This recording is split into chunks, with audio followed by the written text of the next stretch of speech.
Hey guys, welcome to Found Flicks. The virtual band GORILLAZ are back after a 7-year hiatus with the new album Humanz. Their music is consistently innovative and creative, but I've been equally fascinated by the fictional band's story. 2D, Russell, Murdoch, and Noodle have their own rich, unique backstory that develops over the course of the albums. Even as a huge GORILLAZ fan, there's so much story to each phase that it's impossible to keep straight. That's why in this video I'm going to compile the entire backstory of the band in one video, all the way from the beginning to today. And if there's one phase you're looking for in particular, check in the description below where I have links to each phase's sections. Alright guys, let's kick things off where everything all began.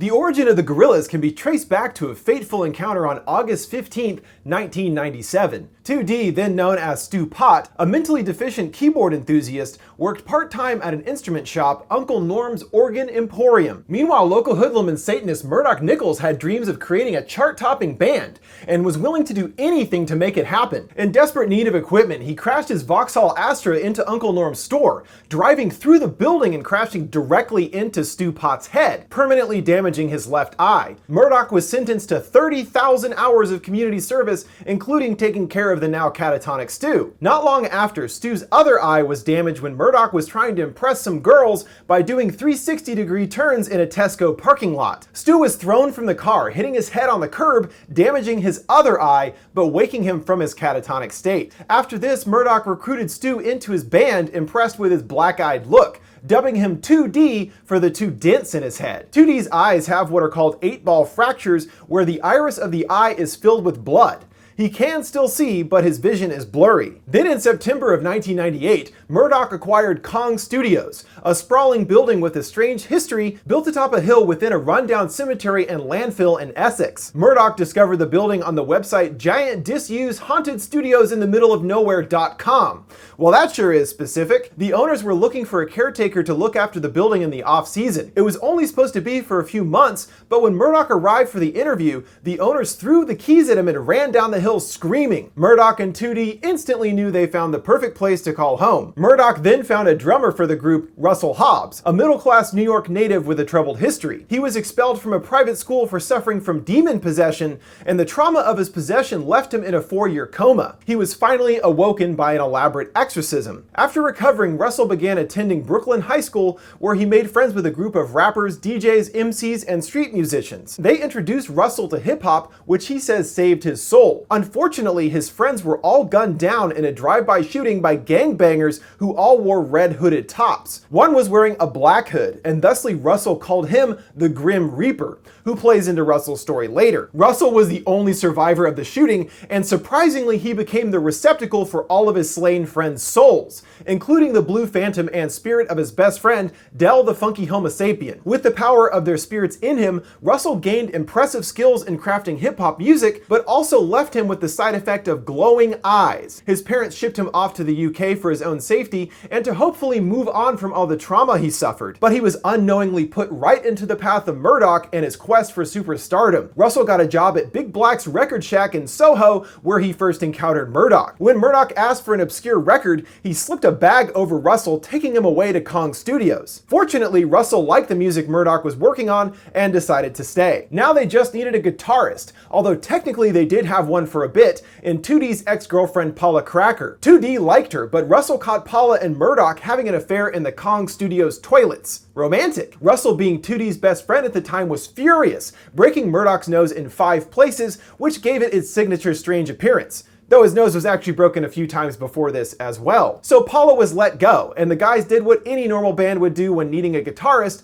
put an ad in NME. Literally the same day the ad went out, a FedEx package arrived on Kong Studios steps. A small 10-year-old Japanese girl with memory loss busted out of the crate wielding a Gibson Les Paul and performed a shredding guitar solo, which 2D described as 200 demons screaming in Arabic. Brilliant! She ended the solo with a 20-foot karate kick, then bowed, saying only the word noodle, which became her moniker going forward and is her only known name. How she wound up at Kong Studios and her mysterious past will be explored in Phase 2. The band now assembled, they changed their name to GORILLAZ and recorded their first song Ghost Train at Kong Studios. They played their first live show on November 5th, 1998 at the Camden Brown House, which ended prematurely due to a riot breaking out during their song Punk. But it was worth it in the end, as EMI A&R man Whiffy Smiffy signed the band immediately to the label after discharging several shotgun rounds to disperse the crowd. They released their first collection of music with the Tomorrow Comes Today EP in November 2000. Then their full-length debut album GORILLAZ was released on March 26, 2001,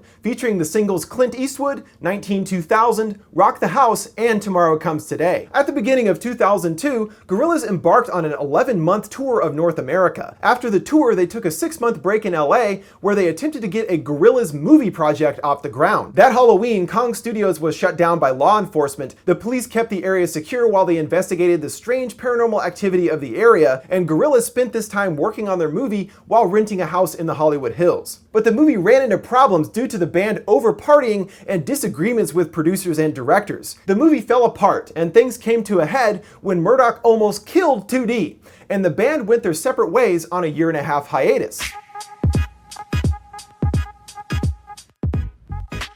2D went back to Eastbourne and worked at his father's fun fair, where he got better and came to terms with his newfound pop icon status. Murdoch headed to Mexico to get drunk in Tijuana brothels, getting himself arrested for using bad checks in the process. In jail, his only companions were his raven Cortez and 2 Mexican mobsters who later helped him break out of prison. Russell remained in LA, but became increasingly haunted by the Grim Reaper, who eventually ripped the soul of Del from his body. And even though Russell is free of his possession, his glowing eyes still remain as a permanent side effect. This led to Russell having a big breakdown, but luckily Ike Turner let him stay in his basement, where Russell started working on an album. But he had trouble completing it as he was plagued by hallucinations of demons flying out of the speakers. During the hiatus, a lot happened to each member, but most notably Noodle. She had been suffering from nightmares and visions on the GORILLAZ tour, and so she returned to Japan in hopes of learning about her forgotten past. She visited a sushi bar in Osaka, where she heard a waiter tell the chef that he needed an order of ocean bacon. Upon hearing this phrase, Noodle regained all of her memories of her past, including her ability to speak English, and in fact, every other known language. She reunited with her mentor, Mr. Kyozo, and learned that she was part of a secret government super soldier project,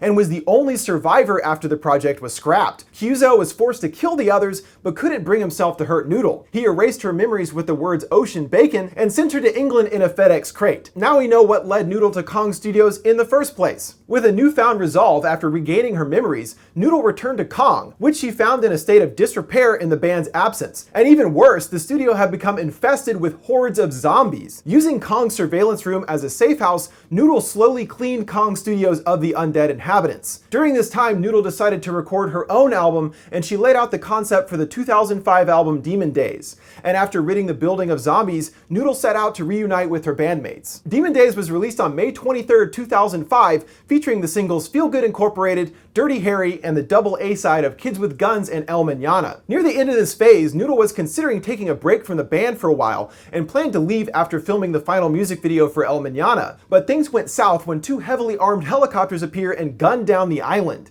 It seems that the helicopters were part of the video and supposed to shoot down the island, but the plan was for Noodle to parachute off the island to safety. And it appears that Noodle perished in the crash, and all that we see left is a used parachute. Everyone was devastated, that is everyone except for Murdoch, who knew what was really going on. What really happened here was quite a surprising turn of events and tied all the way back to the very beginning of the band. What we saw was in fact part of a plan Murdoch put in action to get rid of Jimmy Manson, a 3-foot-tall hippie that auditioned years ago to be the guitarist for GORILLAZ, but was turned down by Murdoch after Noodle took the job. Years later, Jimmy became the head of the GORILLAZ music label stateside, but he has been harboring a grudge for years, planning to kill off the GORILLAZ and cash in on their success. He approached Murdoch to help him put this plan into action, and Murdoch agreed. Murdoch was to secretly stash guns in the windmill tower, and Jimmy was to hide inside and wait until the helicopters started firing. As filming began and the helicopters fired, Jimmy realized that Murdoch had double-crossed him, locking him in the tower with no guns.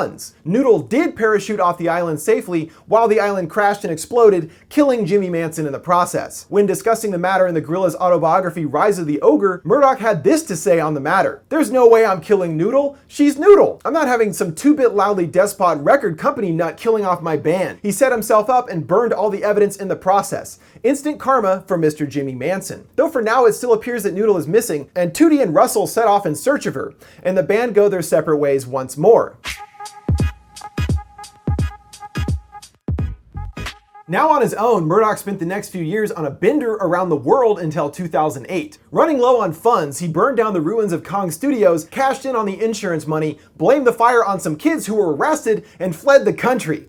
Oh, Murdoch. He also mentioned that part of his motivation to flee was him being pursued by a deadly underground network of pirates referred to as the Black Clouds, who are out to kill Murdoch after a failed business deal. He searched the world for a new hideout, discovering an island in the middle of the ocean made entirely out of landfill stuck together. He painted the island bright pink and used the insurance money to build a new GORILLAZ HQ on top, naming the island Plastic Beach. Murdoch had the band's belongings shipped to the island and began production for the third GORILLAZ album. After Demon Days, 2D was said to be on vacation on a Jamaican beach, and according to text in G-Side, he was said to be completing a law degree. It's hard to say for sure, as we only first see him in an apartment in Beirut, where he is gassed and shipped to Plastic Beach in a suitcase. 2D believes that it was Murdoch that took him, and who could blame him? But it was actually a new villain, a demon wearing a gas mask that is the embodiment of all evil, the Boogieman. The Boogieman is seen prominently throughout Phase 3, but it does appear that the Boogieman is working with Murdoch. For now, at least. More on him in a moment. Meanwhile, Noodle is still presumed dead, or is at least still missing, and according to Murdoch, he searched the El Mañana crash for her remains, only finding some bits of DNA. He used this DNA to construct a cyborg Noodle to act as guitarist on the album and his bodyguard. As for Russell, Murdoch did seek him out, but said he had essentially dropped off the face of the earth, and Murdoch was forced to build a drum machine from Russell's equipment to provide percussion for the album. Plastic Beach was released on March 3rd, 2010, featuring the singles Stylo, Superfast Jellyfish, On Melancholy Hill, and Rhinestone Eyes. So Noodle and Russell were not involved with the making of Plastic Beach, but we do discover their whereabouts over the Phases music video storyline. In 2010, Russell embarked on a journey to an unknown destination, which we find out is Plastic Beach,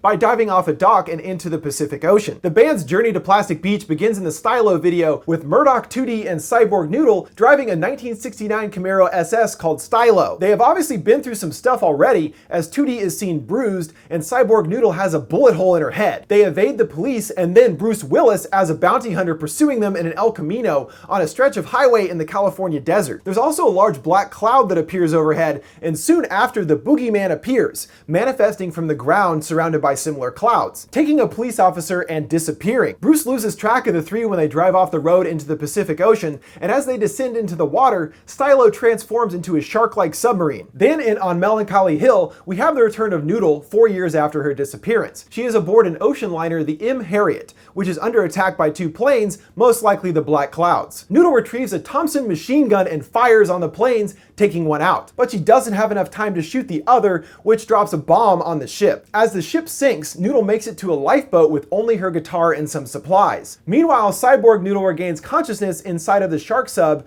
and the trio continues towards Plastic Beach, now joined by the album's various collaborators in a fleet of underwater crafts. They rise to the surface where a large manatee is sitting atop a tall plateau. Murdoch spies the Boogieman on top through his telescope and orders Cyborg Noodle to open fire. The Boogieman retreats, grabbing the manatee and diving into the ocean. As the fog clears, Plastic Beach is revealed. They made it. But back to Noodle, who is floating aimlessly in her lifeboat. A gigantic version of Russell rises out of the water underneath her boat, ending up with her on top of his head. But how did Russell get so big? During his long swim across the ocean, Russell ingested so much pollution, trash, and toxic waste that it actually transformed him into a giant. And he is seriously huge. In the fall of 2010, Gorillaz embarked on their first world tour, but unfortunately Murdoch, 2D, and Cyborg Noodle spent the entire tour locked in the dressing room, while an imposter Gorillaz live band played in their place. Murdoch suspected that when he refused to give his soul to Satan for making Gorillaz successful, he made it so the live band would get all of Gorillaz' glory. And it is reneging on this same deal with Satan that causes the Boogieman to track down Murdoch to claim his soul, as we see throughout the phase. We would have seen this and the phase's story come to an epic climax in the Rhinestone Eyes video, but sadly it was cancelled. All that remains are storyboards, but we can still piece together what happened. It starts by showing us Russell and Noodle continuing their trek across the ocean. On the roof of Plastic Beach, the Boogieman is waiting. Murdoch and Cyborg Noodle join him, and Cyborg Noodle opens fire on the Boogieman. The Boogieman escapes again, and 2D sees him swim by from his underwater room. From his ship, the Boogieman summons the 4 horsemen of the apocalypse. Apparently, the Boogieman is a rejected 5th horseman who is called Flatulence. Noodle emerges outside just as the Boogieman summons pirates, who we have to conclude are the Black Cloud, led by the Boogieman. And considering he can turn into a black cloud, it seems to make the most sense. All hell breaks loose as the Black Cloud lead their final assault on Plastic Beach, and Murdoch hides inside, fearing for his life. Cyborg Noodle leads a retaliation with the collaborators, all now armed and ready for battle. Meanwhile, underwater, 2D watches as a giant whale makes its way towards his room. But just then, Giant Russell appears, grabbing the whale by its tail, hurling it into the air and taking out a Black Cloud plane. The video ends as Giant Russell leans over the side of the island. He opens his mouth, revealing the real Noodle inside, and we see under her cat mask she has a facial scar from the El Manana incident. Now from here there's a bit of a divergence between the end of Phase 3 and the beginning of Phase 4. Where things go back in 2011 doesn't quite add up chronologically to the members' new backstories recently revealed. So I will continue with the original timeline and explore the revised story in the Phase 4 section. Soon after the video ends, the Black Clouds bombarded the island, and in the chaos the whale breaks through 2D's wall and he is swallowed whole. While this was happening, Cyborg Noodle suffered a malfunction and tried to kill Murdoch, but she was put offline permanently by Noodle. Russell manages to rescue Noodle, and 2D escapes the whale. The Boogieman searched Plastic Beach for Murdoch, but Murdoch faked his death, leaving a shoddy fake Murdoch behind, and escaped, while the Boogieman collected the wrong soul. Shortly afterwards, the Evangelist, the polar opposite of the Boogieman, appeared and wiped him out. Murdoch left in a rowboat, saying he was caught up in a typhoon, and landed in Hawaii, where he began to record a new radio show to celebrate GORILLAZ' 10-year anniversary. But it turns out he wasn't in Hawaii at all, but in a ransacked house in London, and the other members were able to track him down. We don't know what happens when they reunite, but as of October 2011, the 4 members were living at 212 Wobble Street, London, seen in the Do Ya Thing video. And the Boogieman is still alive. He's now the band's roommate, apparently. This is the last we've seen of the Boogieman so far, and it's definitely a weird way for the story to play out. But considering several plots were more or less canceled, this is probably all we will ever get. Russell, still huge, sleeps on the roof, and chained to the house, we see the damaged Windmill Island floating in the sky. There's also the stylo car out front crashed into a light post. 2D then receives a letter stating the band is being evicted from the residence, which he actually seems happy about. And this is the end of Phase 3, but what we learn about Phase 4 changes what happens during the attack on Plastic Beach, retconning the story from there.